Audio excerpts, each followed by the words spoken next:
Has gaming changed, or have we all just changed? I think that question is both yes and no. See, gaming has most definitely, without doubt in my mind, changed, but also we as humans have changed. Games develop and change to fit the current mold of the gaming industry, which 70% of that is a bad change, to be honest. But we as humans grow and change on a daily basis. We get older, we get jobs, we start having families, we change what we like as if we're changing clothes. If you're like me, that also means that sometimes what you like just changes within seconds. I mean, shit, it is what it is. I remember being an elementary school student in 2003, and at this point, maybe around 5 or 6 years old, my family had an original Xbox. If you didn't know, that came out in November of 2001, and we had Madden on that Xbox. Now, my child brain didn't comprehend a lot of things that were going on. All Tiny Vamp knew how to do was pick and play in Madden and hope for the best, but it was exactly for that reason why I highlighted this. Because I didn't care for an outcome, I just cared about having fun. Gaming very quickly became something I did all the time. It became a staple in my childhood, into my teenage years, and now into my adulthood. Within this same year of 2003, I got my favorite console of all time, the Nintendo GameCube. This is still my favorite console ever. I don't think anything that comes out will ever top this for me. This console shifted my brain chemistry like no other. It's what gave me games like Legend of Zelda and Fire Emblem, and even that really obscure Ed and Eddie game, The Misadventures.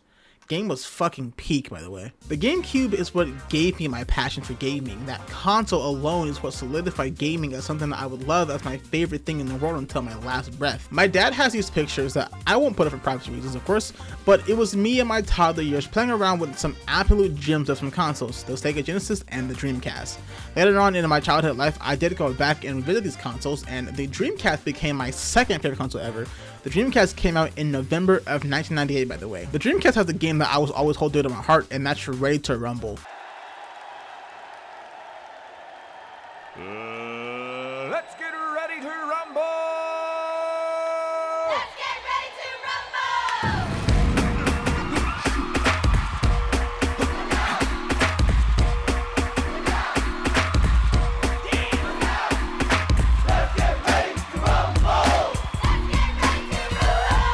Like, holy shit, I just enjoyed this game.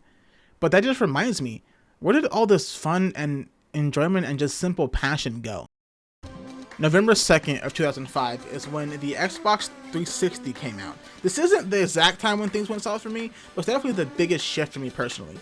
The Xbox 360 for many of us is an absolutely amazing time in gaming histories. Catholic Crashers was peak, those Minecraft sessions with the homies were hilarious, and the FPS space was really heating up.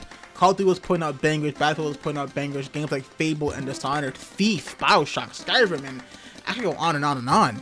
It was a golden age. It felt like things were seemingly endless things to do because, well, it was endless. There was always something to do. There weren't many titles at the time where they would release with half the game being made until the other half as 3-pack DLCs over the next year. You didn't buy a game like today where you hesitate and wonder if this game would even have substance to it. All there was fun. On any given day, you could choose to be whoever you wanted to be. You want to be a rock star? Play Guitar Hero. You want to be an assassin in historically inspired times? Play Assassin's Creed. You want to do warfare but in space? Play Mass Effect.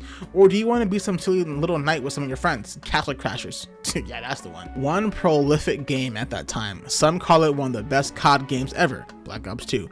This game also marked a new era in esports. I feel like Black Ops 2 was one of the biggest times for developing esports. Teams like Optic and Farico and Envy Complexity and on were inspiring for many teams like myself at the time. Not to mention sniping and trickshotting with players in FaZe, L7, Obey, and Soar, and countless others. My 14-year-old self was in awe. I mean, I wanted to compete and would often look for teams to join. I would eventually travel to my first LAN event, which was in COD Ghost when it was first released, and ultimately, my team battled out with a lot of rage from my other teammates. Call of Duty marked for me what I call my esports arc, where I fell heavy into comp gaming, and I dreamed of one day being an esports professional or even an esports content creator. Around this time, I also got into League of Legends like on a whim, and that was the biggest fucking flaw of my life, honestly. Jesus Christ, man. At the same time, I discovered the LCS, and I grew even more in love with comp gaming. I wanted to be a pro in League more than anything, but fortunately, I never really got super good at that game enough to hit Challenger. I would try my hands at other esport related things though, namely fighting games and Valorant, both of which I do have the quote unquote highest skill in, but again, not enough to really make it anywhere like sustainable. All this time spent trying to be competitive and playing when I didn't want to for the sake of improvement led to something called burnout. Gaming really became something different for me entirely. I had spent my years of 14 up until around 21 trying to compete across different genres of games. And while I don't regret it, I would definitely do something else with that time than what it was spent on. I was also making content around this time, mostly on like Naruto Ultimate Ninja Storm series under the alias Anime's Deity, and honestly if I had kept that path I would be much farther along today than ever before, but that's okay, I'm not really worried about it. Ultimately though, spending all that time on competitive games really made me miss out and mostly forget about the joys of gaming I had when I was a kid. I was discovering new things about myself throughout this time that I never really got to explore because of just doing other stuff. I had discovered that I absolutely love storytelling and writing, plus drawing sometimes. Learning about story structure and the worlds or themes surrounding a book or a movie or game was becoming one of my, and still is my favorite thing to learn and see evolve. I also learned that I have an insane passion for music. I can't make any music, but sounds are so important to me that good sound design elevates things tenfold for me.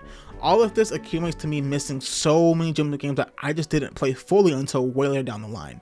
Nier Automata, Alien Isolation, Grist, and a few are games I just didn't play when they released because I was too busy grinding away to improve my skills and ranks. All of this is to simply say that yes, both gaming and we as humans change. When I started realizing this, I simply wasn't having fun with the thing I love the most, and I just had to make a change. Sure, gaming in today's day feels like more half releases are corporate cash grabs, because they are. However, there are so many games that have come out that get buried underneath the sea of rubbish that I wish I got more attention. Now, I'm not saying that comp games are the most looked at thing in gaming or that AAA titles aren't just as seen. I am simply saying I wish more of us would simply just enjoy games more and have fun. Rank points aren't everything. Your skill at any given thing is really anything. Ultimately, at the end of the day, fun is the most important thing. As long as you're having fun, I think you're doing it right. This video mostly serves as a letter to myself to remind myself of the things that I have learned in recent times. I have so many games that I need to catch up on, and chances are a good few of them I'll make videos on. There's still one more important question we need to ask and answer. What does this mean going forward? I mean, what do I do in order to have fun in gaming again? I think this question ultimately comes down to an individual basis. What exactly about the games are you not having fun with? For me, the biggest thing was I felt like I wasn't getting anything out of it. I didn't feel like I left a gaming session with something to think about other than why my instant jet ran it down every task I had in Diamond. I wanted characters to think about. I wanted something about what I was doing to pull me back. Recently, as I've been playing Ghost of Tsushima, each time I leave a session, I think about how I need to defeat more Mongol leaders so I can get the next stance, or theorycrafted more reason as to why the Adachi clan was betrayed. I wanted a progression that felt meaningful. For example, say right now you play games that feel very monotonous. Maybe you just get into a lobby after lobby every day. Maybe try a game that has you think about the decisions you make. Maybe a game where combat is required to be precise so you have to think more.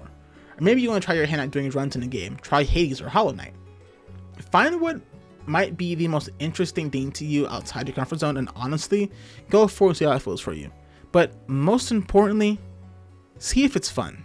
If it's not fun, it's not worth doing. Hey guys, this is BurnTheVampyr. This was very fun to make. I've made a video that's taken so long, but things have changed, and so I want to get back to doing them. I want to focus on the stories and narratives in games for sure. I'm such a big story head, and just I enjoy writing also my own stuff. So it just makes sense to combine my love for writing and my love for gaming and my love for stories and just put them all into one. So we have some very nice things coming soon, but for now we have this one. Thank you guys for watching. Comment what you think is a game that you've had fun with a lot recently. And alright, I'll see you later. See ya.